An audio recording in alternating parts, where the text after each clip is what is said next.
Greetings, good people. Welcome to Who Knows It's Just Life, the podcast. I'm your host, Kyle. Thank you for fitting me into the day today.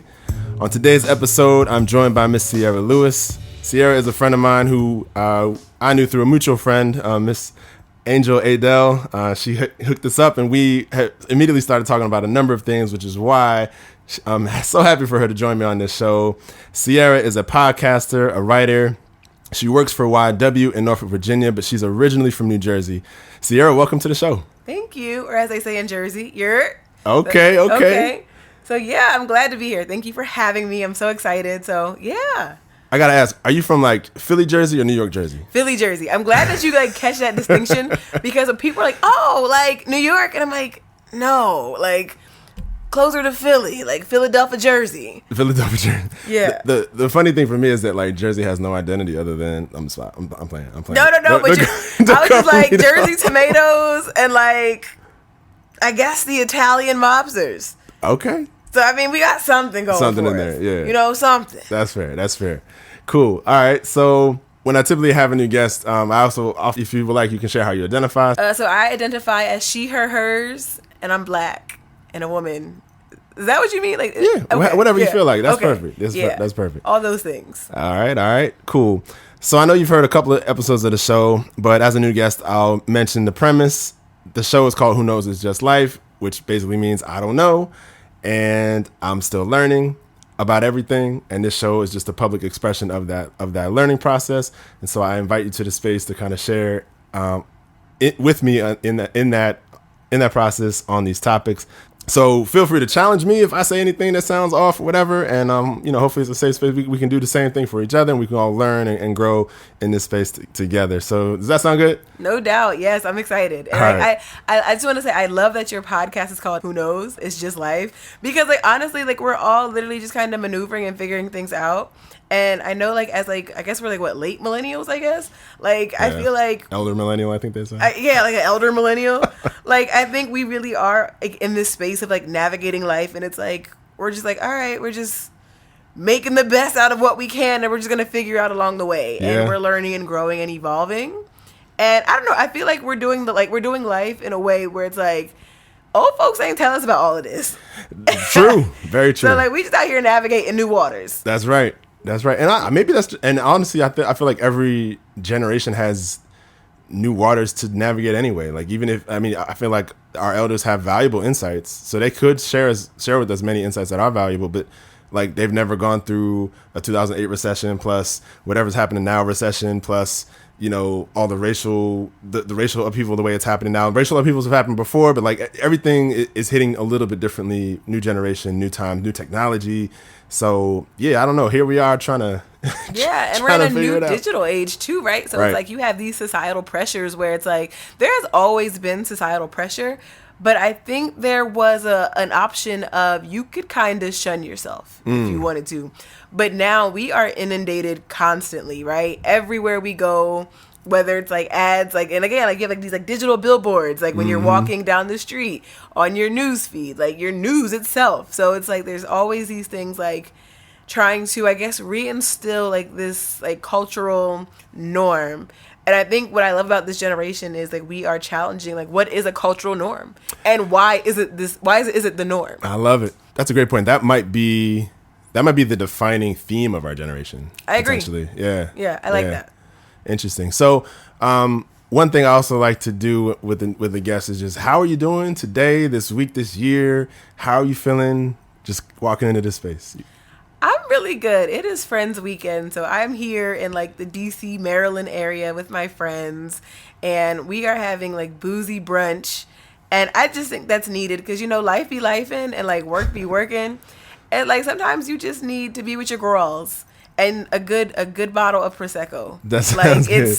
So this weekend has really been refilling. Cause I know I as a helper, I do that in my occupation, and even as a helping friend, it's just kind of good to pour into my cup in that way. And so just to kind of be surrounded by people I don't get to see often, people that I love, it's just a really good feeling. And I'm excited to be here on this podcast. Good. So it's a whole win. Good, I appreciate that. I think we all know that it takes a village to raise a child, but I think what we need to remember, it takes a village to be to be a human.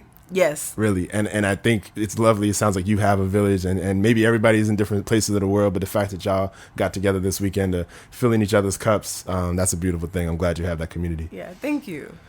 Cool. So the original topic we're going to get into today is about the 1619 Project. And I know we're a little bit after Black History Month now, but kind of just speaking about that book in particular, one of the things that I felt very privileged to be able to experience was the last book club session that you facilitated on the book.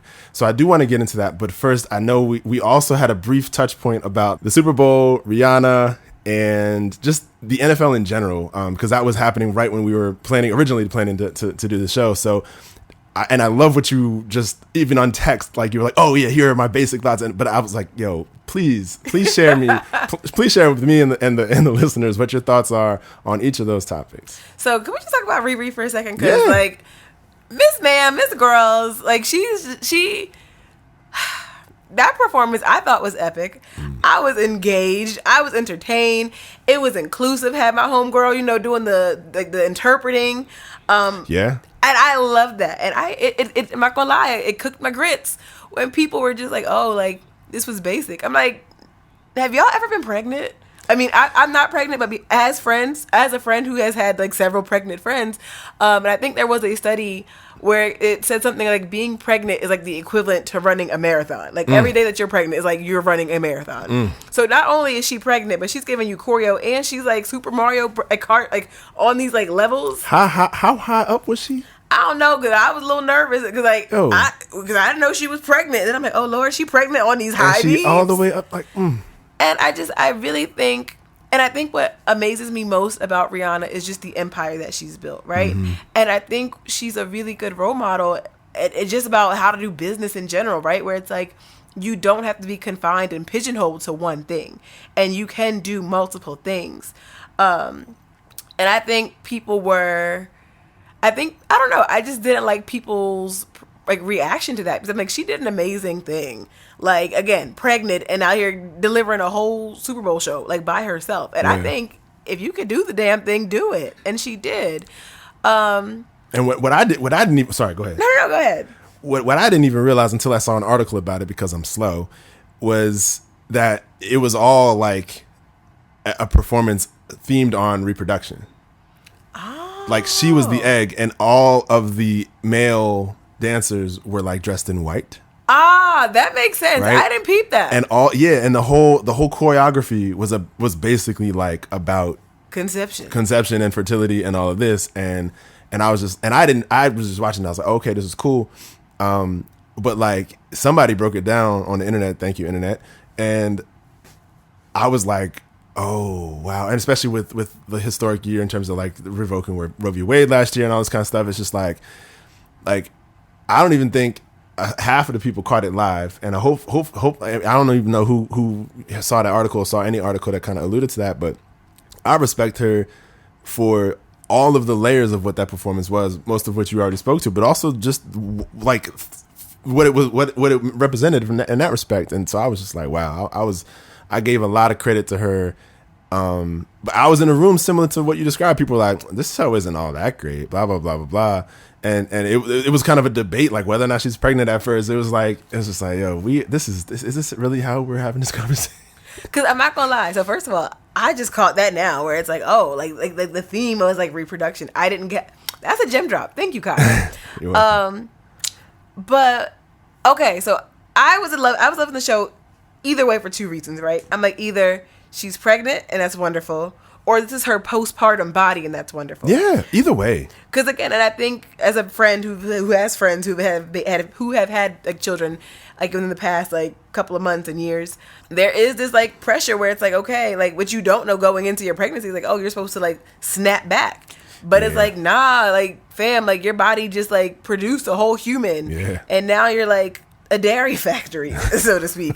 So it's like there's like this assumption like, oh, you're gonna like snap back just like that, and it's like, no. So I was just like, yo, whatever happens, I'm here for it. Yeah. Like, whatever this is, like, I don't know if you're pregnant or if you're just postpartum, but we love to see it. Like, yeah, for sure, because it's beautiful one way or another. Exactly. I guess we're gonna talk about the NFL. Okay. If you want to, I'd love to hear your thoughts. I'm not gonna lie. Like, I have very complex feelings about the NFL, right? And I watch because I'm like, okay, we have 2 young black men in the Super Bowl. And, of course, because, you know, Philadelphia jersey, right? But it's kind of heartbreaking. And because I like to watch it, but I feel convicted in a way because it's like you have this organization where you have black and brown players, but you have white owners, and it just feels, you know, people were after Colin Kaepernick when he was like, you know, oh, it's like modern day plantations, and I don't know, I feel, right, I really feel for them. And even if we look at the way, you know, just like the language, like coded language around black athletes and the way they just kind of, like the way they talk about even like black quarterbacks. I don't even think, because you see them often. I think, was it Michael Vick that used to be a quarterback? Yeah. And they were like, oh, like when they were talking, like I think they were talking about, oh, him and Brady being the greatest, but Michael Vick didn't have the intelligence or the capacity. And so it's like you have this sport, and you know, it is like, and again, I think that's the cool thing about sports, where it's like just to see people, like it's poetry in motion, right? Where it's like you have these skills, and it's like it's cool to watch. I get it. It's like this fascination. Like I get that. So on one hand, I'm very proud to see these 2 young black men make it. But on the other hand, I'm like, it's been like over like 5 years, and Colin Kaepernick still don't got his job back. That's true. And I'm like, I would love to see what other racial equity initiatives is happening in the NFL. Yeah, have you heard of the Rooney Rule? I have not. So the Rooney Rule is like, they came out with this rule, Rooney being Art Rooney, the owner of the Pittsburgh Steelers, a white man. So their diversity initiative is named after a white man. Anyway, but it's this rule that basically for any job, any head coaching vacancy in the NFL, you have to interview at least one minority candidate. And on one hand, it's like, oh, well, that's great. But it's also like, that can be a sham. Like that. And actually, last year, I think it was Brian Flores, who's a black coach. Yeah. I remember that story. Yeah. So, like, I mean, the Rooney Rule, it's a nice cover, but it doesn't force it. Yeah, exactly. Because, like, let's be real, right? At the end of the day, it's a job. Yeah. And, again, I feel as though, like, there has to be a level of cultural competency in everything. You know, like in everything, because how are you supposed to relate to your peers, your coworkers, especially in this sense, right? Because like it just, again, it really like cooks my grits, because I feel like, I'm not saying you have to relate to them like in this way where like you're buddy, but like if you understand their background, if you understand where you're coming from, like where you can make better choices, you know, like for an example, I was at an event recently, and it was like a senator, like government official type meeting type thing, and like one of the staffers was like, okay, basically act civilized and like line up on the side of the wall, and I was just like, act civilized in a room full of black and brown people, and you are a white woman. I was just like, like, you know what I'm saying, like just like that level of cultural competency where it's like, Why did that need to be added? Maybe, and again, I'm not saying she had racist intentions, but it reminded me of that TikTok where people are just like, you know, the sound where it's like, what's something that feels racist even though it's not? Oh yeah. And so it's just like, it's just like how you communicate, how you receive and are receptive to people. You know what I'm saying? So I really hope and wish that black players are valued in the NFL and not just used for like capitalistic reasons, just to like bring more money into our organization. Yeah, if that makes sense. And I mean, it does make perfect sense, and I think from my assessment, and I'm no economic professor or anything, but I mean, I think that to me that's what it looks like. That's what it feels like, and to me, just the whole like pageantry and like all the military, just like the flyovers and all this kind of stuff. It's just like, we're really just pushing this US of A thing, and it don't feel inclusive, even though we're here and our bodies are on the line selling this thing. People lost their minds with Jennifer Lopez and Shakira. Yeah. And I was just like, for what? Because I remember, again, like that day after, and everyone was up in arms. I'm like, this is too salacious for television. I looked at it and I said, at what part?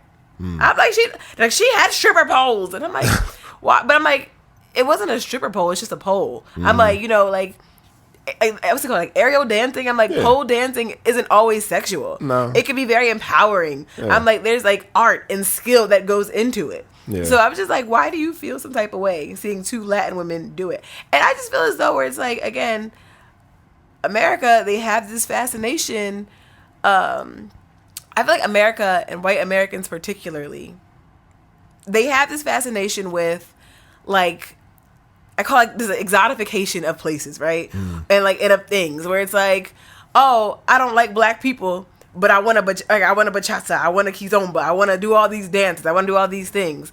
I don't like black people, but I want to wear my hair in cornrows when I go to Jamaica or whatever. Right. Yeah. But it's like, you like the thing, but you don't like the people who created this thing. Yep. And so again, it just feels very pandering, where it's like, we want what you bring, but we don't want you to bring it. Yeah, and that's the whole cultural appropriation, exploitation, all that kind of stuff. Like, I feel like, and that's why, and this maybe is the segue to 1619 Project, because I feel like that book kind of is a beautiful historical, from the beginning to now, how we got to this, and how that feeling has been the overriding theme of our being here. Yeah. In this country, it's always been our bodies, our minds, our services, our creativity that has been the fuel behind the brilliance of this country, and that's still true to this day. And if you look at the ownership, and everybody talks about capitalism, blah blah blah, like, capitalism means those with capital are running the show, and black capital has been like spiraling out of control in the negative direction since Tulsa, basically. Yeah. In the last 100 years, like anyway. So I think what we're seeing in the NFL is like just another example of a myriad of examples of that same theme. I agree. Like, you hit the nail on the head with that one. True. Thank you. So let's jump right into that 1619 Project. I mean, I was. First of all, I have to say, you did an amazing. I only saw the last one, but I can tell by the flow of your facilitation of it, your preparation in terms of the questions, and just the way the rest of the participants were participating. That was a little bit redundant, but the way they were participating had such a familiarity. There was a flow to it. I could tell that you did an amazing job with this, not only in the one that I saw, but for the entire book. And that's a long, big book to delve into. And so I first of all want to give you your flowers for that, because you did an outstanding job. And so I guess how did you come to facilitate that book? Was the book selection your own thing? Was it a committee choice, or? Hell no. I did not want to read that book. Oh, really? I did not want to read that book. I opted for hood feminism. Mickey Kendall. Mickey Kendall, yeah. Because I was like, it's short. I'm like, it is like, it's context heavy, but I'm like, I can break this down. I'm like, let's go. And they're like, no, we're gonna do 1619. My organization chose it, and I'm glad that they did. And the reason we chose it is because a lot of the things, especially in those first couple chapters, we talk about basically kind of the history of race and racism in America. And what a lot of people, especially in Hampton Roads, what they don't realize is a lot of this has happened in their backyard. Yeah. And in Virginia, you're saying in Virginia. Yeah, in Virginia. Like again, our office used to be in downtown Norfolk, right by the MacArthur Mall. And they had this display of history throughout Norfolk. I counted less than like 7 black people featured in that history. And so when we talk about race, when we talk about Point Comfort, when we talk about the origins of race and where that comes from, and people were like, Williamsburg? Hampton? Yes. The place that's like 20 minutes away like from the bridge? Yes. Here. And I think this, like, okay, even if we look at it from a capitalistic point of view, right? Norfolk, like Hampton Roads in general, the whole region, they could make bank if they wanted to. If they were like, we're going to talk about our wrongdoing. We're going to try to kind of go on this racial reconciliation thing, own up to our past. Here's the history. Here's how they're not going to do it. And they're not going to do it because that history makes a lot of people uncomfortable. And we're still seeing the aftermath of it today. Yeah. Right? And And so, like, you know, even in Virginia Beach, which I learned was Virginia Beach used to be a sundown town. I think you were the one that told me that. Yeah. I think somebody told me that. Yeah. Virginia Beach used to be a sundown town. And it's like you had to have papers. Wow. Like, you needed to have a legitimate reason why you needed to be here in Virginia Beach. And so... It's blacker black now, though. Is it? At least kinda. I feel okay there. But I mean, I don't. Really? I really don't. I was at an event a couple weeks ago, and we had this play where we would go out to like perform. I wouldn't perform it, but like you know, we partnered with like a stage company, and they would go out to senior citizens, old folks' homes. This brown lady, because she wasn't black, she was like I think of like Asian descent. Yeah. She came up to me and we're talking kikiing, and she's like, "Oh, where are you from?" And I'm like, "Oh, you know, I'm from Jersey. I stay in Norfolk." And she like clutched her pearls and was like, "I'd be scared to drive through there." And I'm like, "Man, it is like after dark, like in downtown Virginia Beach, like by the ocean front. I have more reason to be afraid than you." Yeah. Yeah. Because again, like it might feel black, but a lot of the people, I mean, now they have a diverse city council, but before, like that, it's an old boys club. My perception has been as a visitor and seeing a lot of black people around. And I can say that I've been to venues there that I was very uncomfortable with and left. So what you're saying makes sense. And now that I'm reflecting on the totality of my experience, I think that I feel what you're saying. I appreciate that. So it was important that we make people uncomfortable, and like you need to know the truth. You need to know the history of the place you call home. Mm-hmm. Because we can't address the issues that we have today without you having this historical context. And just to point out, for listeners who wouldn't know yet, but the participants in the book club were very diverse, from not only racially but age wise and everything. Yeah. So that discomfort was available to be felt across the board, depending on the chapter, depending on folks' experience. And I think a lot of the folks in there were locally from Virginia, like born and raised, most likely, probably, right? Yeah. So that definitely hit home for them, I'm sure. Yeah. In terms of the book, what are your favorite chapters or your main takeaways, if that's even possible to like narrow down? Okay, so my favorite chapters, they were music. I don't know the exact number, but I'm gonna just give you the title. Music was amazing. It was music, and then it was the last chapter, freedom, I believe, freedom and progress. Yeah. Those hit in a very particular way and a very uncomfortable way for me, right? Because I feel like it gave actual historic context to this feeling where it's like we take 2 steps forward and get knocked like 10 steps back. Yeah. And so they talk about the quote, and me and you talked about this quote, the Martin Luther King one about, you know, the pendulum of justice swinging, you know, and then it's like, there's this pendulum, but it's like the chasm keeps getting bigger. And so it's like, it gave me language to like, yes, it gave language to a particular feeling where like, this is why I feel the way I feel. Because when you have people who are doing this work where it's like, it's frustrating, especially in the time that we live in now.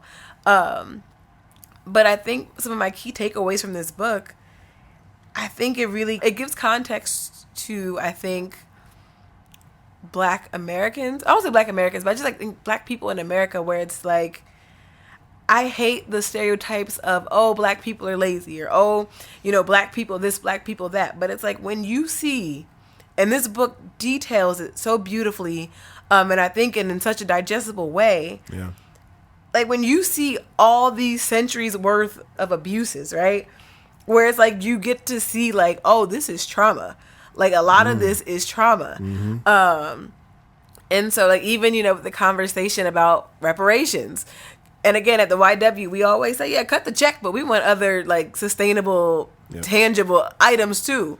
Like, because again, you literally had a government build a middle class and exclude black people from it. In the 50s, 40s, 50s, 60s. So, right. Right. That was yesterday or like a week ago. Literally. Like I could blink my eyes, right? So it's just like, nah. So it's like, yeah, you have work to do.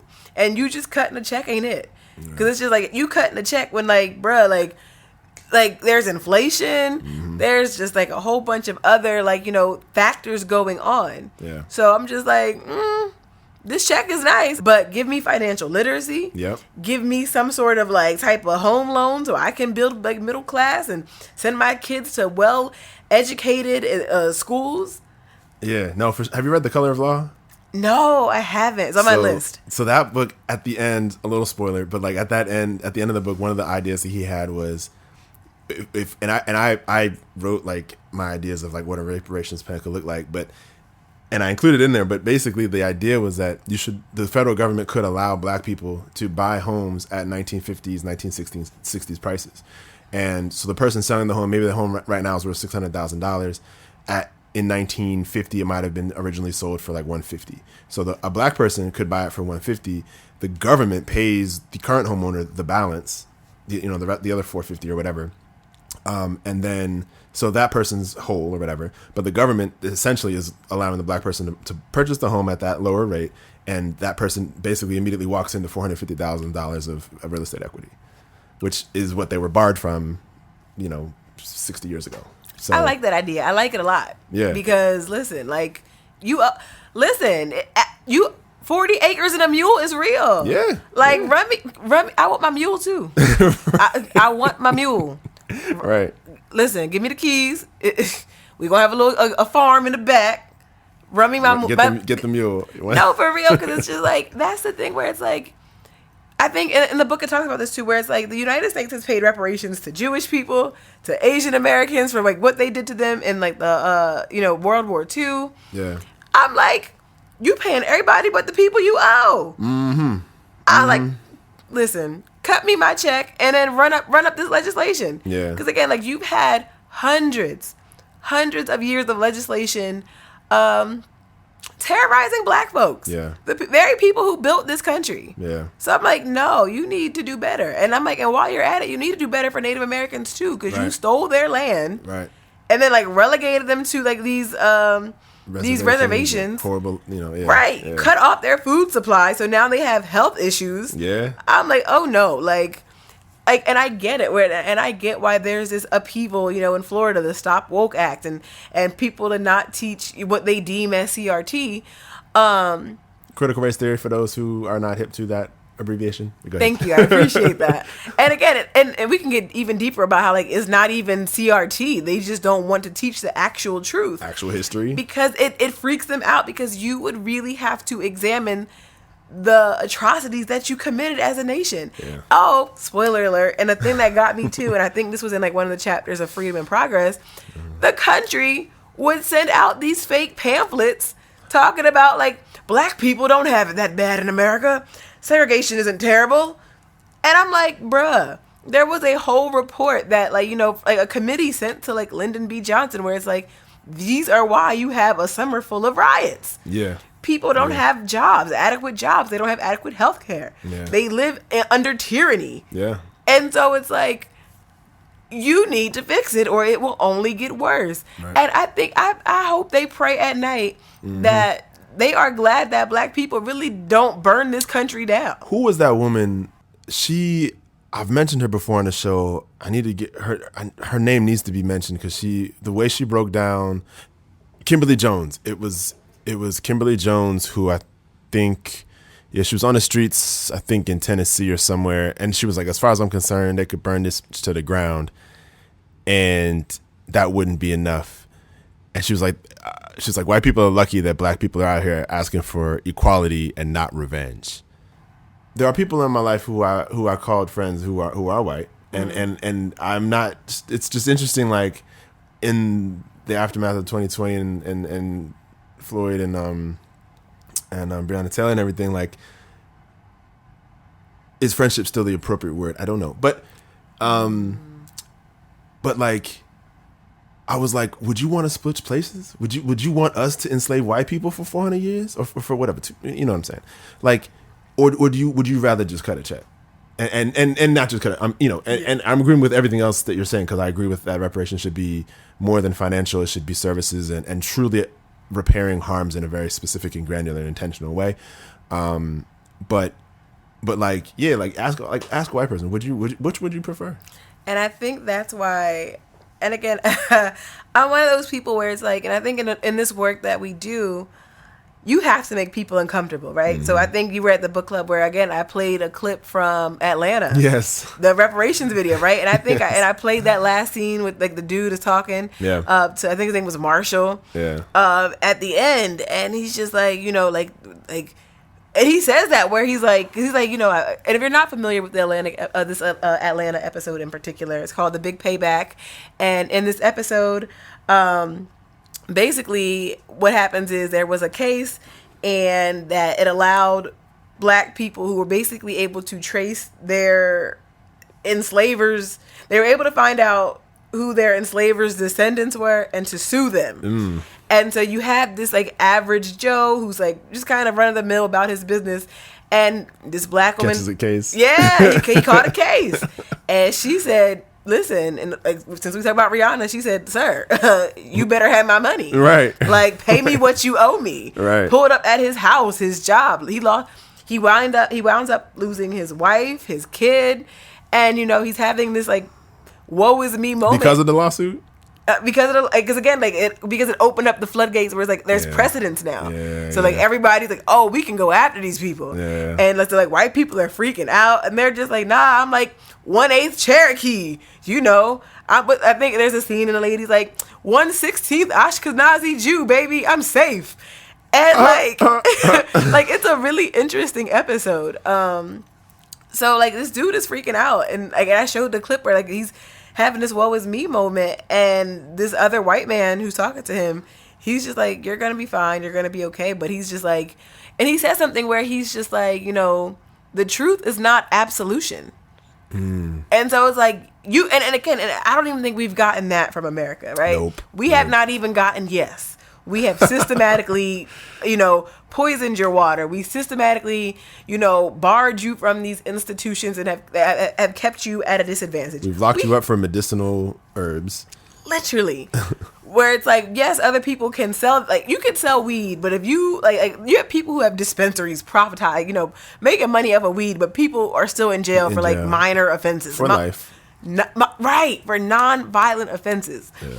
And so, I know I'm rambling, but the point I'm saying about all this is it's like we needed to have that conversation, right? Yeah. Where it's like, yes, you're doing this work, yes, you know, but it's like, what is doing this work? Because you showing up to a book club, that's cute, that's cool, educate yourself, but it's like, I know a lot of y'all wouldn't want it. Like, you know, if you found out your great grandpappy enslaved somebody and somebody named Shaquana knocked on your door, it's like, you owe me money. Yeah. So it's just like, I'm not saying that like I'm not saying white people, you are solely responsible for these type of things, but I'm like, you have to do your part and join this like fight. Yeah. You know what I'm saying? And like enjoy like and reparations, right? Where it's like, it's not about you per se. It's about equity. It's about justice. Yeah. And like recognizing like there was like this grand trauma that happened and that was perpetuated for over 400 years. Yeah. So I hope that makes sense. It does. It makes perfect sense. It makes perfect sense. I really love the clip that you shared, and I think it was perfect. I mean, it hit the nail on the head, and I love that. Atlanta is like such a great show. I started rewatching it because you played that, and I want to say, and correct me if, like, I'm curious how you respond to this. I want to say it's like a Black Seinfeld. It's like a show about nothing, but it's about everything. Yeah. And it's just kind of a little random, a little quirky, a little odd, but it's just like, it still hits in like many ways, and it hits about life that are like really thought-provoking at the same time. And it's also weird, but it's cool. Yeah. I don't know if that, yeah. That tracks. And I feel like, and it took me a minute, right? Because I think I had to take a break from Atlanta. Because some of them, it was kind of heavy. And it's like, at the time, I was like in news. So I'm like, this is too much. Mm-hmm. Too much. Too close to home. So I took that hiatus and I'm like, okay, I'm in the headspace. I can watch this now and I can like leave it. Yeah. But those last 2 seasons, right? They were really good. And I also liked the episode with Kevin Samuels. Like I thought. I didn't see that one yet. I'm still catching up. Okay, I won't spoil it for you. Okay. But like we got to talk about that one. Right. I thought that one was very interesting. Cool. So I'm curious if you have any least favorite parts of the book or any critiques of the book or anything like that. I don't have any critiques. I thought it was very well done. I did have a least favorite part, I think, for me, or at least a least favorite chapter. And I think it was in the beginning. And it was talking about basically kind of like the origins of race and about basically how it was used to kind of like police the like, sexual, right? Yeah, and then it's just like just how I think the part that kind of gets me, like they were just kind of talking about how, like there was like I forgot the young girl's name. Celia. Was that the girl? Mm-hmm. And she was like sexually assaulted, and 13. Then she went to jail. Oh, well, are you talking about the one who was 13 years old? Yeah. Who was I'm gonna use just the language of the times. That she was purchased as an enslaved person, and she was repeatedly raped, had kids with her master, whatever, and then eventually killed him. Yeah. Well, no, I was talking about somebody else. It's like a more recent case. You're talking about yeah. But again, like that's that theme, right? Where it's like you have the brutalization of black women, right? And it's like you can't. And again, like it made rape legal, where it's like because they're just like you're not a person, and then, like the whole assumption was like because you're not a person, you have no agency or bodily autonomy, and you can't say no. No. And so just how that has carried out throughout history, right? Because, and it has, and even to like modern times where we have the adultification of little black girls, right? Yep. Where we have, like, again, like where people like, oh, she's fast. I'm like, she's 12. Yeah. And I'm like you're checking her, but not like the men at the corner. Yeah. Like, and then again, even again, I forgot the young girl's name, but it was a girl. I don't know if it was in DC, but I think it was. I think it was. We should bring up her name. We should look her up too. Yeah. I don't have my book with me. I have a copy upstairs. I can try and find it, but go ahead. We can. But yeah, where it's like, where she was assaulted, and I think by like multiple people. Yeah. And none of her perpetrators faced crimes. Yeah. They arrested her. And I just think about like the trauma that has on people. Even Centoya Brown, where like she shot and killed this man who she thought was gonna kill her. But yet, in this act of self-defense, they're like, no, lock her up. But George Zimmerman, who's like, I feared for my life, after he was told not to move. Right. Yeah, do not pursue or do not engage or whatever. Right. So it's like you have this double standard. Yep. And it just, it irks me. And I think it was just really hard. Again, like, the YW, it is a place where we do racial injustice and equity work, but it is also a place that provides services for domestic violence and like sexual violence survivors. Yeah. So it was just kind of really hard because it's like, okay, we see how these are interconnected. And it just it breaks my heart just because I feel like in these spaces like black women have to champion for like other black women in these spaces for justice in that sense. Yeah. And just to see how like again from like 1619 onward. So that was kind of that was a hard chapter to read, and I just kind of remember like after reading it where it's like I really don't want to do these the little book studies. Yeah. I don't want to do these notes because that's privilege in and of itself too. Because we can close the book and say, you know what? Right. I want. It's hitting me hard actually. The fact that you started with, you remember the part about the woman who was locked up, and the example I thought of was what 250 years ago. And the example you were talking about was probably in the last 5 to 10 years. Yeah. And the primer is the same, and the treatment is damn near the same. And it's just sitting with me that happened just now, and it proves your point that you already made, and it's just not okay. Yeah. It's just not okay. And I agree. And that chapter was tough for me to read too.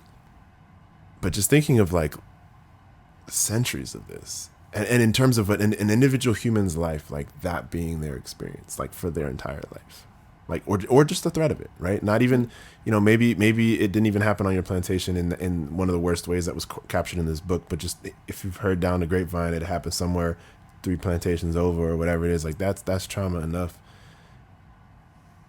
Yeah, and the fact that this country, as you said, is not even acknowledging it is the worst part. And actively trying to cover it up and gaslight us to believe it's not real, right? And you spoke on something too, trauma, and I know we were talking about trauma earlier before we like hopped on, but like, and I want again like Dr. Joy DeGruy, like PTSS, post traumatic slave syndrome, where it's like we have to be real about these things, right? Where it's like, yo, in 1619 they are not sending psychiatry for their quote unquote property. No. Right? Yeah. And so what happens? Adaptive behaviors. Yep. You are going to do whatever you can to survive. And so it's like, these are the things that have been passed down and passed down. Because like, let's be real. Like, I know we like to think about like, oh, this is so long ago. It's not. Like, this is just like at the very, like, these are like what our great grandparents, Yeah. So it's like there's still like, or just my great grandparents I think were enslaved. They were born in like the 1860s. So like they were like children. But, yeah. So we are not so far distant from slavery and enslavement in our family tree, and like those adaptive behaviors. And I know Dr. Joy DeGruy does a really good example where she talks about, you know, little Timmy and Tyrone at the school board meeting, and Timmy's mom sees Tyrone, excelling and doing well, and she compliments him. And Tyrone's mom is like, "Girl, I just had to put him on punishment last week." And like, in her mind, she's just thinking like, she's proud of Tyrone, right? But Tyrone overhears this and is thinking like, why can't she be, just proud of him? Have to just be the pride. Yeah. And then like when you trace this back, 200, 300, 400 years ago, where it's like, black mothers to protect their sons when they would see like the overseer come through. It's like, oh, he's a strapping young man. It's like, nah, he's stupid. He's shiftless. Where it's like, I'm trying to protect you and keep you as close as I can to safety. Because if there's value in the boy could grow up and be sold and be whatever. And that's, yeah. And it's trauma. And like, I loved how you talked about earlier too, Resma Mannequin, right? Where he talks about like, Joy DeGruy covers, PTSS and what it does and what it has done and the effects of it through, black people throughout the diaspora. But I think you were talking about how, Resma talks about, again, white people experience this traumatic, traumatic experience in England. In Europe, yeah. Yeah, in Europe. And then like brought this trauma and inflicted it on others. Yep. And I'm not giving them a pass, but I never thought about it like that way. And I think I could empathize with that. I don't agree. And I think there's still parts of me that I'm like working through because like I feel very angry about this. Mm-hmm. But I can also, like, I'm like, you see, again, I'm kind of like, I'm on this fence, right? I'm straddling where it's like, I can see, like, you have the hurt and, like, you've experienced this thing. But then I can also see where it's like, you've created these inhumanities by denying yourself of your humanity. And it's like, you denied your own self of your humanity. And now I'm tasked with trying to find it for you. Right. Mm-hmm. And again, which is, again, emotional labor of us. Exactly. Yeah. And, it's crazy to me, like just the emotional labor. And I think book club kind of, it highlighted that for me, right? Like being in that space of, I'm a black woman facilitator. A majority of my participants are elderly, are white. And again, none of them ever said anything truly out of pocket. Sometimes they would ask questions and it came from a place of they just didn't know. Mm-hmm. For example, the music chapter, and somebody was like, I thought they were going to talk more about hip hop. And I'm just like, sir, black music and its and the black people's influence on music goes beyond hip hop. And I think one of the things that I thought was well done about this book is that it talks about how like a lot of these songs that we grew up singing in school, because I remember singing, the campfire song and was it Yankee Doodle Dandy? Like some of these songs they would have us sing, and I'm like, these have racist origins. Yeah. And I'm like, violent origins too. Some of them. Yeah. Yes. And I was like, I can't wait to like have kids one day, because so I could be like all up in the know and then like barge up to the school and shut that type of stuff down. Do you know? Exactly. Yeah. Like, was it like Jan Levan's at? Right. Not on my watch. Right. Exactly. But yeah, like the emotional labor of that, of being in that space, and again, like. Having to, and again, it was suggested to me that I make the study guides, because I did it the first time, just like, hey, I know it's like a dense 3 chapters, and they're like, you got to keep it going. I'm like, okay. And that's, so speak more about it. That's labor. Like that gets exactly to the point you were making, which is like, here you are, a young black woman who is being tasked with curating the and I'm using air quotes, the safe space for these people, and some of them are white people, whatever, to like bring them to this truth, and just like, how did that feel? Like how like some days it was cool because like we had really cool conversations, but sometimes it was very exhausting. Yeah. Especially like when you look at what was going on in the world, right? And so it's like, I wish there were, and again, like these are people that wanted to be there, they showed up, and they're doing good work. But sometimes I'm just like, again, this is my job, I signed up to do it, I get paid to do it. But sometimes I wish I didn't have to do it. Yeah. Where it's like, there should be more white people doing this. Right. Yep. Like you know what I'm saying? And it's like this emotional labor. Like things like this is like refreshing for me. Right? But even like when we did the music, when we did like that chapter where we had a whole conversation on code switching and having to explain what code switching is. And it's like, how do I tell you that a lot of black people feel as though before they even enter a space, they have to prioritize your comfortability. Your comfortability comes at the expense of their safety, their emotional labor, their feelings, their self-care in terms of attire and hair, and just the labor to curate an entire quote-unquote professional appearance and demeanor with the white people in mind. Yeah, right. And then like, you know, my supervisor, she's really great, but and I know she said, okay, like, just let's see if we can open it up and make it so like basically, you know, how do other people like code switch?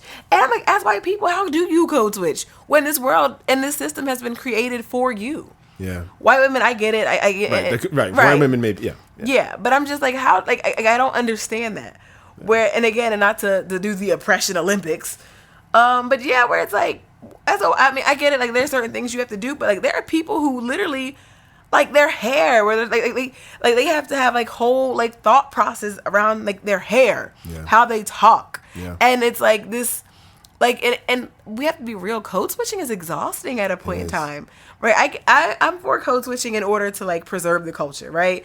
Like, one of my favorite tweets recently was like, y'all, I accidentally said spin the block at work, and now the whole office is saying it. And I'm just like, fam, you know, like, yes, like I'm all for those types. Protect, because we don't, like gatekeeping purposes. Yeah, I hear you. But like that whole, like, you know, I have to present myself one way to be accepted here, and then I can be, that's exhausting. It is. And I refuse, and I made a conscious decision to, recently, where it's like, I refuse to occupy or entertain spaces where I can't show up fully. Because I'm like, that's not fair to me. Yeah. Because one thing I've learned about, you know, showing up fully, like when you show up in authenticity, you give other people that permission to show up authenticity as like authentically as themselves. So it's like, we always want to talk about, again, even if we talk back to money, right? Companies are always like, yeah, we're DEI, we're really woke, and I'm like, really? Because I see like 2 black people here, kinda. And then my thing is like, how do you treat them? Can they show up fully? Like, can they show up in locks and you not like, oh my gosh, this is nice? Or can they show up in their box braids and it's like, how long did it take you to grow your hair like this? And I'm just like, man, like, you know, so it's very interesting. Very interesting. I remember when I was in a certain Fortune 500 company for a long portion of my career, we had DE&I like messages at a certain point where we tried to like do that, and or even like at Black History Month they would have like a corporate like, oh, make sure you drop nuggets about, and every single time it was leadership, which of course is mostly white, or all white in fact in this organization, and this, I'm talking like within a division of a larger corporation, they would always pick on guess who to do the DE&I message, somebody of color. Right? And it was always us doing it over and over again. And I actually in a meeting said, well, can a white person do this? And it got really quiet and really uncomfortable. And I was like, why is it always us doing it? Like, y'all got the internet. And again, where it's like, if you provide people the space to show up fully, again, from a capitalistic view, right? Where it's like, if you're allowing like space for people to just be, they're going to show up fully. They're going to show up excited to come to work. They're going to perform better. You're going to get your money. Yeah. And it's like, it's a win-win. Yeah. And so it's like, you know, like the one thing I liked kind of about like, you know, I guess I don't want to say post-pandemic, but like what, 2022, the quiet quitting, what was it called? The Great Resignation. Because I'm like, yo, like, I think people were tired. Where it's like, ask not what you can do for your workplace, but what can your workplace do for you? Yeah. Like, because, you going to run me my check, but, like, am I growing? Am I safe here? Yeah. Like, how's this functioning? How's this operating? Because I'm like, honestly, you need me more than I need you. Yeah. That's true. So, That's true. So I love to see it because, like, I think companies really need to do better. Like, like, DEI is not just we got a black, we got an Asian, we got a gay. Yeah. It's like, no. Like, how are you supporting people? How are you allowing them to show up? How are you providing for them to take the time that they need? Not just like time off, but it's like, like, do they have time to recharge? Do they have a safe space at work? If you have a new parent, do they have time to go to pump? Do they have time to do what they need to do? Yep. So it's like, these are all things that function. Like, is your building ADA compliant? Like, yeah. Like, these things are just... And that's the Disabilities Act for those who aren't familiar with it. Yes. And then, like, special plugs to Crip Camp, if you guys haven't seen that, like, Netflix documentary, which is... I've heard of it, but I haven't seen it. Oh, my gosh. Thank you for calling me out. You got to watch it. Like, it's really good. I think you mentioned it a while back, and I still... Yeah, you be putting me on. I'm just slow. It's okay. Give me time, please. I appreciate it. And then, like, the thing that I love the most about Crip Camp... Because there's a part where, you had people with disabilities. They are doing, like, a whole, like, I think it was like a 3-week protest, right? And they locked themselves in a building. And I know for, like, a lot of people, they're like, oh, what's so special about that, right? But it's like, mind you, these are people with disabilities. So it's like they have special mattresses, special beds. They have aids. Like, aids isn't like, people to help them, not like the disease. Yeah, disease. But, like, you have support, right? You have things to, like, help you, like, function throughout the day. So, like, they're taking the stand, and a lot of them don't have the things that they need, like the accommodation. So they're really fighting for what they believe in. And so what you see, like, outside communities come in and help them. You had Black Panthers cooking them meals. You had, like, an LGBT group, like, bringing them buckets for, like, showering and, like, shampooing. Yeah. And I'm just like, that is amazing. This is intersectionality. Yes. And this is what it looks like when we say, like, each liberation is incumbent upon each other. Oh, and I'm beautiful. just like, listen, like, this is what it looks like. This is what the movement looks like. Yeah. And I don't think I've seen that type of collaboration anywhere. I've never heard of it being taught. I recently just learned about the Rainbow Coalition in Chicago. Like the original one? The OG one. Yeah. Not the, what was his name? The Al Sharpton. Not that one. No, I know. Yeah. But the OG one back Fred when Hampton, you had the Young Lords and the like the poor white people. I can't remember the poor white. Yeah, it was the Panthers, the Young Lords, and the white poor. The poor whites, as Dave Chappelle would say. like they was together, mind you. Like, you had, like, I forgot, was it Fred Hampton? It might have been Fred Hampton who was like walking with these people. They got, like, they Confederate trucks, but they were just like, and the thing was, no one, I don't think. Okay, and the cool thing about this, right, is because they formed this bond over, like, common issues, like, they're like, oh, this offends you, let me take this down. Like, this hurts you, let me take this down. Because I've bonded with you, I've humanized you and connected with you. Yeah, it's that humanity, like, because what you said earlier, which is golden, is, like, people have had to chip away at their own humanity to cause these harms to other people, right? Yeah. And so what you just spoke to is revisiting and re-embracing the humanity in themselves by empathizing with somebody else's thoughts and feelings and adjusting something on their behalf.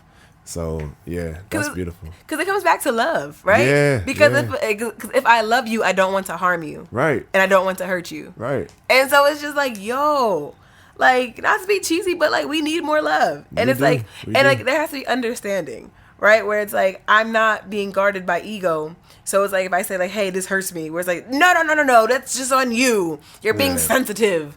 Where it's like, nah, fam, like, this really does make me feel some type of way. Here's why. Yeah, tell me more. Like, help me understand, but I can certainly accommodate that. Whatever. Like, yes. But I think everybody it's a lot. I think we live in a time where it's about ego, and everybody wants to feel good, and no one wants to feel uncomfortable.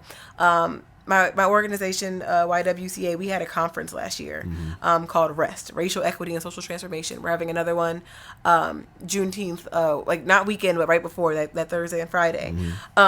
But the point is, we had this keynote by Dr. Newbie Alexander. She's phenomenal. Check her out, like top tier. And she did it on her keynote was on shame. And she was like, we are so afraid of shame, and we have been taught to avoid the shame. But she was like, we have to lean into shame, because shame can teach us corrective behaviors. Shame can make us better if we allow it. People don't want to know about, the truth and about history, because it's like they are afraid of the shame, and they get stuck in it. Yeah. And they wallow. Like, oh, this is woe is me. I'm a poor person. Like, I did this and I'm a bad person. Where it's like, no. But it's like you have the opportunity to do better. Yeah. I think it was Maya Angelou who said, when you know better, you do better. You do better, right. So it's just like, you have to, don't let shame consume you, but like, let it just be like, oh, I don't like the way I feel in this moment. I don't want to feel this again.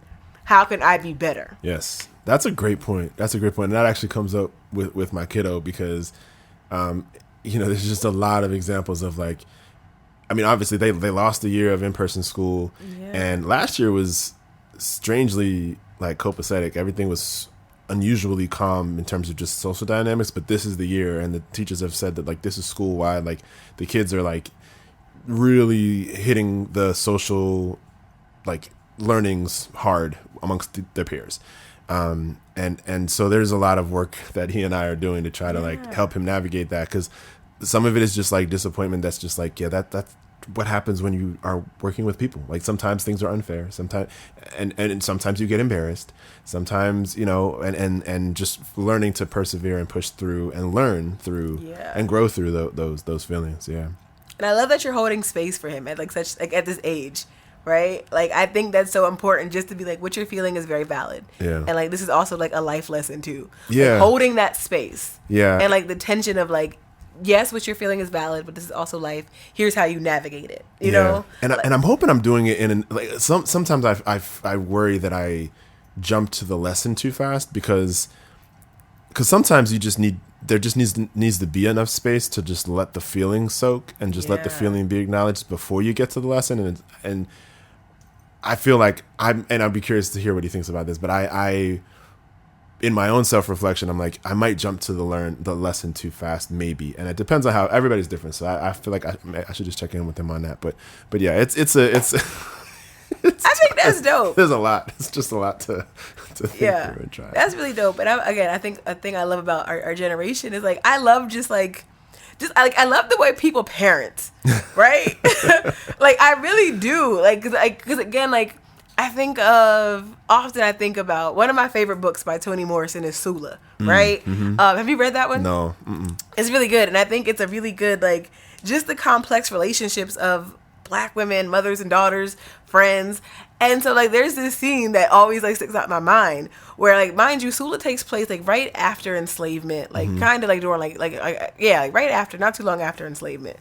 So there's, like, this scene, and, like, the mom is, like there's Sula's mother is talking to her grandmother, and she says to her, like, did you love me? Or she's like, why don't you love me? And the grandma freaks out. She's like, what do you mean? I gave you a house. I made sure you had shelter, that you didn't die in the wintertime. What do you mean, why don't I love you? It, like, goes, like, batshit crazy. And I think that's, like, trauma that has, like, that passed on, especially, like, in the 60s and 70s to, like, our grandparents. And so, like, our parents were, like, they weren't as hardcore, but, like, a lot of Black people, like, had parents where they're just, like, a hug. Like, yeah, like, what? Like the Cosby's, that's only on TV. And I'm like, no. Like, Black people, you can have the Huxtable. I mean, I know we don't. I got you. Okay, like, we're good. Okay, but, like, the Huxtables, like, that's real. That's tangible. And so, like, I love, like, how millennials are like, we're going to hug our kids. We're not just going to, like, bypass their feelings because we don't know how to process them. We're going to hold space. And I think reinforcing the lesson is important, right? Because I think a lot of us, like millennials, like, our parents are just like, oh, they did the best that they could. And they're like, oh, this is just life. This is like a hard life lesson. And, like, it's true, it was, but I think a lot of them didn't hold space for the feelings. Yeah. But I think sometimes they didn't even acknowledge the lesson either. They're just like, oh, that's life. Right. And you just gotta thug it out. Oh, it is what it is. And I'm like, but damn, can I cry? Like, why do I feel this way? Like, what do I do to navigate this for next time? Yeah. So I love that people are holding space for their kids and allowing them to process, allowing them to like experience their feelings and to like experience wisdom in a way where it's like you said, like, who knows? It's just life. Where it's like, we're literally all like figuring this out. Yeah. But like, because you're like 10 and I'm like 2 to 3 times older than you, I can tell you like, this is something I've already navigated through here. So it's like, you know, I can get you to a point. Because again, like you're navigating him on his journey through life while also like navigating through your own process of life. Yeah. So it's kind of cool too. Because it's like one thing my friend always told me too, where she's like, our parents are literally just like us. The only difference is like they don't have anybody, like we don't have anybody clocking our every movement and like watching what we're doing. Yeah. So it's like, you know, as you're going through these journeys, like you're still like holding space and like just like being real and vulnerable and honest. Yeah. And I think a lot of our parents try to shield that from us. Or they either shield it from us or they expose it to us with no context. Yeah. Yeah. So, and that, yeah. And the context is everything. But it's key. As my uncle says, everybody's doing the best they can under the circumstances. And that's kind of just, I kind of got to a similar place using different language, but that's, I like his language too. Last thought on 1619 Project that I want to just touch on. I want to get your take on this. We talked about this a little bit. I think it might be the very first chapter that talks about like, it's kind of like the pitch tool to like Black patriotism and a positive relationship between Black people in this country, in the sense that nobody has contributed more to the United Statesian experiment than Black people, in the sense that these words were written down. They were a little bit hollow, very hollow in some cases, and Black people and their work, blood, sweat, and tears forced the issue and got the country's governments and cultures and blah, blah, blah to like eventually live more up to them, eventually kind of, sort of, and they're still not there, or still not here now.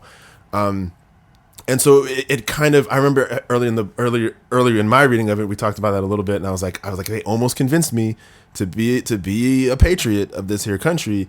But then when you get to those last 2 chapters and you get to the arc of the universe is long, but it bends towards justice. My feeling when I read that was, if we have to fight in this country for justice, then what is this country really about? And if it's about anti-justice, I'm not a patriot of this country, because that red, white, and blue, those stars and stripes do not represent a moral principle that I align with.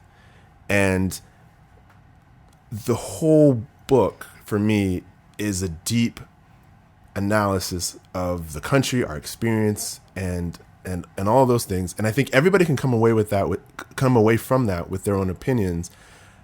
That's what I've been wrestling with, in terms of like, what's my relationship with this country? Like, you know, when it's the World Cup, like, I don't root for the United States. Like, I just don't. And I haven't for like 20 years. And like, or just weird things like that. Cause like, it's just not, I just don't agree with what it's done. And so for the way you've read the book and from your perspective, like how do those 2 issues sit with you? So like, I guess I want to make sure I'm understanding the question. So like, are you asking like, how do I feel like about American patriotism, and then like this arc, like the whole the arc of justice? Okay, because I'll be honest, like I first of all, I love that you've had like time to like really like come to terms like with your feelings about this, right? Because like I'll be honest, like I'm really like I'm figuring that out, right? Because I agree with what you just said, right? Because like, why do we fight for justice? Because like let's be real, like I feel like we've always been fighting for justice. Yeah. And then it's just like, who determines what justice is? Because is that where we have is that the hang up? Because like what does justice look like for you? What does it look like for me? What does it look like grand scheme? And I think there's this line where, you know, like Nikole Hannah-Jones, she says something where it's like, you know, Black people have been like the purveyors of truth and justice. And it's just kind of like, at what expense? Because again, like, and who's causing that harm? Like, we are costing our own lives at the hands of an arch nemesis. Right. Which is the power structure of the United States of government. Because, and this might seem radical, like, but I'm still like navigating my own journey, because sometimes I'm like, damn, what would it look like had, Frederick Douglass and them, when they met with Abe Lincoln, like, hey, gas up the boats, we leaving tonight, we leave at dawn. What would that have looked like? But I get it too, where it's like, we've poured so much blood, sweat, tears into making this land and making it so great. Why should we be forced to leave it? But then at the same time, then I'm like, fine, succeed from the Union. Give us a country. Yeah. Give us two.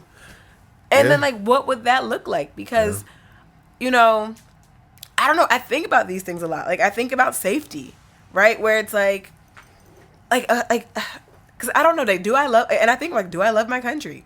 Like, what does that even mean? Like, am I glad that I have privilege here? Yeah. Sure. I do like, I can vote, I can drive. And my ancestors fought like hell for that. Yeah, that's true. So again, I'm still coming to terms with that, because I'm just like I don't know. I'm like, could I? Because again, like, I've heard people talk about, like, they travel abroad, and it's like, yo, like, you don't, like, people abroad don't think about this the way we do. Nope. They're just like, oh, we're just people, like, having experiences and we live in. But I feel like there are times where I'm just like, okay, like, if something happens, I'm like, okay, this is because I'm black, because I'm a woman, because I'm both.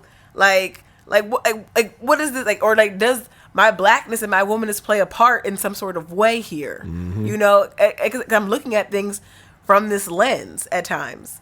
Because again, there are certain things you can't ignore. Right. And I know sometimes we try to kind of like pacify our way into saying, we're in 2023, but I'm like, I feel like we're going backwards. And so it's like, do I love my country? Do I love America? Like, what is America to me? Because for my grandfather, that might have been different, where he's like, I didn't serve in this army, I'm a black man, I can own a home, and I'm not in some shack in Florida, So I think about that, like, what does that look like? What does being free look like? Right? Like, what is that? And like, my thing is, it's one of those things where it's a catch-22, because it's like, why do I have to think about what my freedom looks like and what freedom looks like, when it's like, why wasn't that built in? Like, we have been fighting for like since the inception of this country for that freedom. Yeah. And we're still trying to question, like, what is that? What does that look like? And it's and that's the sick myth of this country, because the founding documents say life, liberty, and the pursuit of happiness, which used to be pursuit of property, but they switched it because they own people. But like liberty, freedom, like everything's about freedom. But it's like, for who and from what? True, because think about life, liberty, and the pursuit of happiness, right? Yeah. So, okay, but you're making laws about the way I want to live my life that's not causing harm to anybody, Yeah. Right? So it's like life, liberty, and the pursuit of happiness. Like, I don't get it, where it's like you have created systems in play that impact the way I might live my life, or the pursuit of my happiness, right? Yeah. Like, I think of what's it called? Like Men of Honor, Men of Valor, the movie with Cuba Gooding Jr. Yeah. When he was like, I want to be a Navy diver, and they had homie underwater and they sliced up his bag and all his things. I'm like, y'all infringing on his pursuit of happiness. Right. Like, right. You know what I'm saying? For so sure. it's like, for sure. Again, so it's that emotional labor of Black people having to rectify and hold this country accountable. Like Hannah Nikole Jones says, we're the purveyors of truth and justice. But in the meantime, like, it takes it takes a toll. It takes a real, like, it's a burden. Yeah. Like, even weathering, right? Like, where there's Yes. a study that racism impacts our health. Yeah, and for those, weathering is the idea that similarly to how the way that the weather can affect a deck long term, like the racism has or any kind of ism, like it could be sexism too. Mm-hmm. But the mental stress, the mental effort to calculate, was this racist? Is this because I'm Black? Is this because I'm a woman? Or even like the code switching effort, like all of those things, those enduring microaggressions, all of those pieces, way on us as at a cellular level, and they call it weathering, which literally ages us faster than our years would tell you. So okay, because listen, black is not supposed to crack. And we don't crack. Still, black don't crack, even though we being weathered. But that weathering is probably internal though, and that's why, like, health wise, right? So we might not crack on the outside, but inside, it's like hypertension, high blood pressure. We still humans, you know what I'm saying? Anxiety, because we don't even anxiety. We don't even think of it as anxiety. Yeah. Like depression, like where it's like, oh, like I just want to sit, like not like fam, like that's depression. That's life pushed through. We thug it out. We just want to thug it out. That's the response. But it's just like, fam, you were on the brink. Yeah. You need to rest. Yeah. And that brings me to my last point, where it's like, for me, like, do I love my country? I don't know. And I just think about, there are black women who are in their 70s who are still fighting and raging against the machine. Mm-hmm. And I know people, that's commendable, that's noble, that's sad, that's very, I don't want to curse, that's very sad to me. And like, I literally, like, and I was at a retreat, and there was like a woman, and she was like in her 70s, and she's like, yeah, I'm still out here fighting. And I cried. Cause I'm like, cause she's like, I think I want to rest one day. And I'm like, you deserve rest. You do. Yeah. You deserve to rest. And this is a woman who said, like, her parents were sharecroppers. She again, life for her was no crystal stair. And so she's been fighting the fight, raging against the machine. And I was just like, you just deserve more. You deserve so much more. Yeah. And it's not fair that you have to be out here on these streets. Yeah. It's not fair that you have to still protest. It's not fair that you have to do this work, right? Even though you don't mind doing it, but it's like, you are in your golden years. Yeah. And it's like, you deserve to be on a cruise with all the Mai Tais. Like, you deserve like a soft life. And I know, like, my therapist hates that word soft, but like, like you deserve to have like that life of at least ease in like your later years, because like you laid the groundwork. But the blessing in that is, like, I love being with the elders and just sitting and talking and taking it all, not even talking, listening and taking it all in. And so, do I love my country? I don't know, but I love the work that people that have come before me. I love the work of what they've done to make this country better, to make this country a little bit more just, and the Constitution a little bit more true. That is a beautiful and honest and perfect response. I love that. Thank you.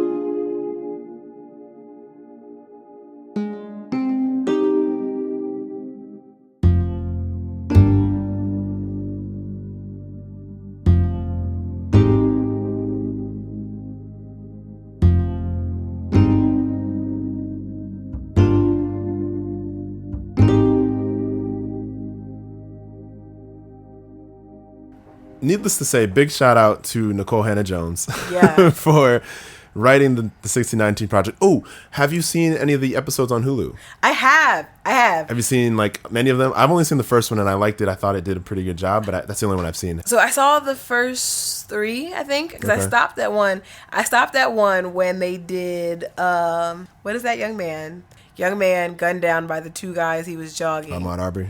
Yeah, because there was a video, and it broke my heart.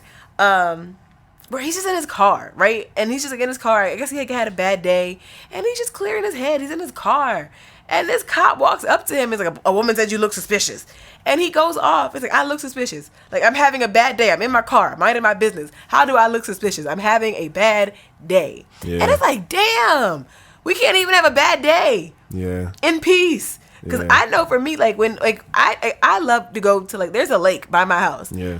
I would lose my ish if some cop came to me and was like, you look suspicious. Yeah. I'm trying to clear my head from like the struggles of life. And I'm like, sir, there are actual crackheads and people running meth labs, and you want to harass me in a car, minding my business. Yeah. But that video, I stopped watching because I'm like, I can't. I think I may have to skip that episode. I think was it called Violence, or it might have been like Brutality. That might have been the name of it. But I was just like, I might have to skip that one just for peace of mind. Yeah. But overall, your take on the show, is it? It was really good. Yeah. I liked it because honestly, it's kind of like she puts I feel like she kind of combined some of the chapters in there. But I love seeing it just because like I just love just like the imagery. I love like, and again, it reads like it flows like a video essay. Yeah. But yeah, like I didn't not enjoy it. Like it was decent.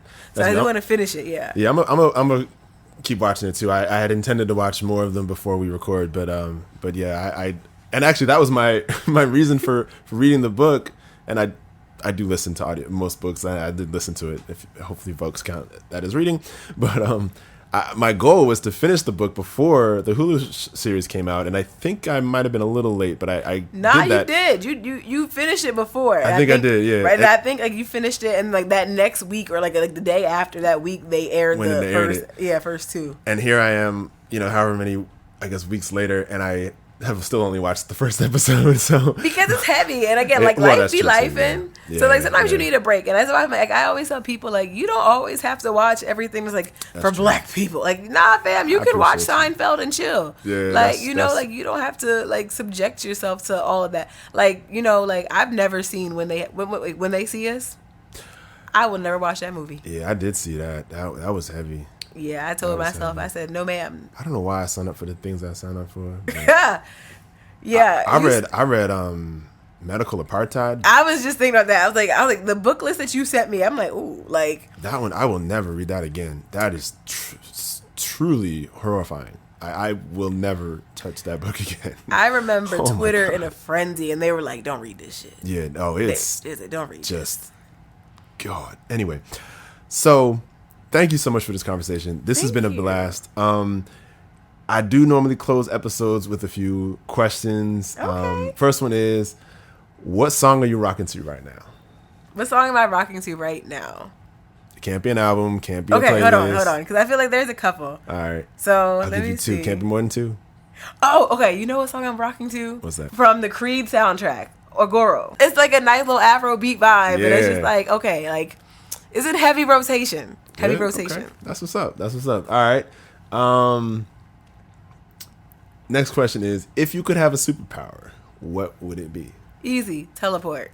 Teleportation. Yeah. So I'm a recovering engineer, and I always ask like dumb questions that make this less fun. But if you could teleport, like, could you bring things that are not you? Like, could you bring a glass of water with you when you teleport? Yes. Could you bring another human with you? Yes. Is it instantaneous? Yes, and it's instantaneous, right? Is it like only places that are like, is there any limitation to like where? No, anywhere. Okay. Not time travel though. Not time travel. Okay. Not time travel. But like present. Like if I wanted to like go to like Italy and get some like real like fettuccine Alfredo, I'd bring it back home. You could do it. Right. Where it's like, oh snap, that's dope. Okay, because I would do that. Or like like if there was like a protest, boom, I'd be there. Okay. Yeah. It's almost like you could be at two places at once, although you can't, but you kind of almost can. Almost, right? Where it's that's kind of cool. I like that. And then pro tip, I feel like I would just like teleport to work because listen, I live 5 minutes away and still be like 10 minutes late. Because again, there's no point in being late and hungry, guys. I mean, that's facts. You know what I'm saying? If you're gonna be late, at least be full. Be full, right. All right, cool. So I guess other than 1619 Project, and this actually may not be the last book you read, but what's the last book you read that you? What's the last book you read, or the last book you read that you recommend, or just a book you recommend? A book I recommend. Ooh, okay. A book I recommend is it's a book by Khaled Hosseini. It's fiction. It's called "And the Mountains Echoed," and that is really one of my favorite books because I think it does a really good job of. It's just when I think of that book, I think of humanity and the humanity of people.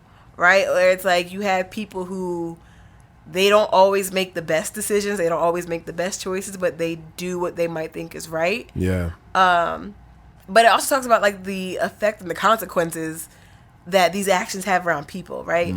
But it's also a story of loss and of love.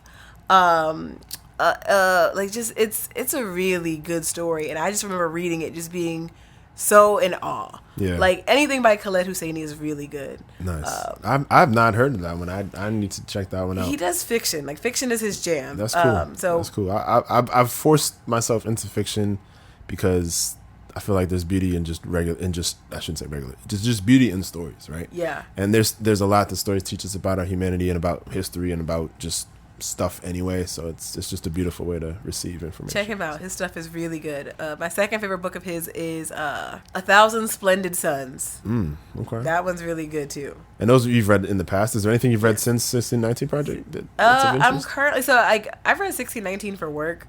Yeah. So I'm trying to get back in the habit of reading. I'm trying to do the 75 soft challenge. Wait, what's that? So it's like this challenge where it's like for 75 days you work out. The 75 soft. I'm doing 75 soft only because I usually don't drink, but because it's like Friends Weekend, I'm like, I'm gonna have me a mimosa. Yeah, right. So it's like you don't drink, you work out, you read 10 books. You read 10 pages of a book a day. Yeah, I have. Okay, that sounds familiar. Okay. Yeah, I think that's right. And you drink a gallon of water a day. Got it. So I'm like, okay. But right now I'm reading and I want to finish All About Love by Bell Hooks. Okay. Yeah. Yeah, you mentioned that before we got on. That's yeah. Right. Yeah. Good. Yeah, Bell Hooks is amazing. She's the truth, man. Yeah. Cool. Well, that's what's up. The very, very last question is, how would you like the people to reach you or find you, reach out to you, if at all? Yeah, you can follow me on Instagram. And my name is Cierra Carisma, and it's spelled CIERRACARISMA. So like charisma, but like no H. Cool. But yeah, so... Yeah, reach out to me. And your podcast? Well, I don't know if I know so you're so the podcast is launching like the last week of April. So and that's called That's What C Said. Basically, it looks at like issues and current topics and pop culture through the lens of culture, faith, and like consciousness and like social justice, because these are three things that are important to me and kind of shape my experience and outlook on life. So I kind of want to like examine things kind of through like those lenses. So yeah, and I kind of feel like, I mean, the best way I could describe it is like a womanist perspective, because I feel like I think you've listened to an episode and like we talked about that. That your first, I think it was your first one. I want to say it was awesome. I loved it. It was fantastic. So yeah, so like that's really cool, and that's like really important to me, just to kind of like look at these things from these perspectives. Yeah, definitely. So, yeah. Well, this has been a blast. This has been a pleasure. Thank you. I feel like there's more in the works. Listen, I'll be back. Okay, and I'm hoping to get you on That's What She Said. I would love that. That would be an honor and a privilege. I appreciate it so much. So, all right. Well, thanks again for joining me on this show. Of course. Thank you, sir. All right. So that concludes the episode today. I appreciate you checking this out.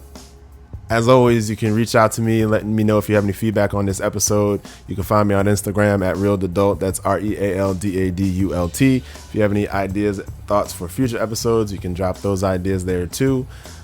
I hope to catch you here next time. Until then, be safe, be well, peace.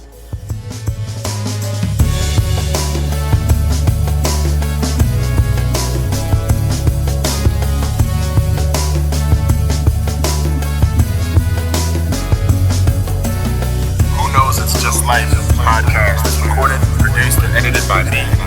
All thoughts and views expressed on the show represent that moment in time. Participants have the right to be wrong, learn, and reshape their ideas as the journey through life continues. Please remember to like this episode if you haven't already. Subscribe to the show on YouTube, Spotify,